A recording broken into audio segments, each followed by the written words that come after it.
आई ऐसी मुसीबत जिसने नहीं किसी को बख्शा, ऐसे में सबसे आवश्यक स्वास्थ्य की हो रक्षा।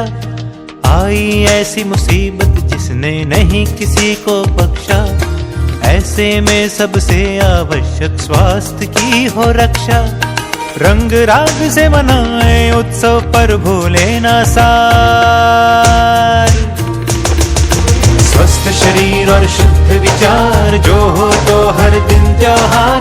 स्वस्थ शरीर और शुद्ध विचार जो हो तो हर दिन त्योहार। स्वस्थ शरीर और शुद्ध विचार जो हो तो हर दिन त्योहार। स्वस्थ शरीर और शुद्ध विचार जो हो तो हर दिन त्योहार। મમ્મી પેટમાં હોય તો શું થાય? મરી જાય.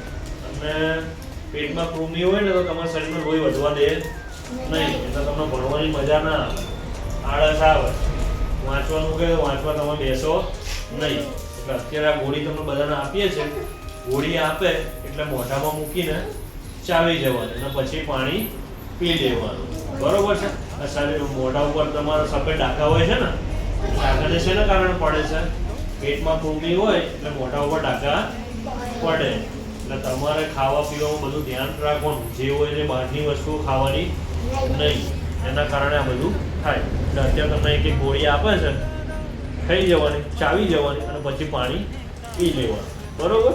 આનાથી કંઈ પેટમાં નહીં દુખે કે નહીં, તાવ આવે કે નહીં, માથું પણ દુખે, એટલે એવું કંઈ મનમાં વિચારતા નહીં કે આ ગોળી આપે છે ને અમારે ચાવી ખાઈ જવાની કંઈ થશે, તો એવું કંઈ થશે નહીં. જો પેલી ઢીંગલીના મોઢા ઉપર સફેદ ડાઘા દેખાય છે, એવા ડાઘા કેમ થાય? પેટમાં કૃમિ હોય તો થાય, વિટામિન ઓછા હોય શરીરમાં તો પણ થઈ શકે. એટલે આપણે જો સારો ખોરાક ખાઈશું તો આપણું શરીર સારું રહેશે. બહારની વસ્તુઓ ખાવાની નહીં, પડીકા બહુ ખાવાના નહીં. ઓકે, સમજી ગયા બધા? Thank you. शुद्ध विचार जो हो तो हर दिन त्योहार।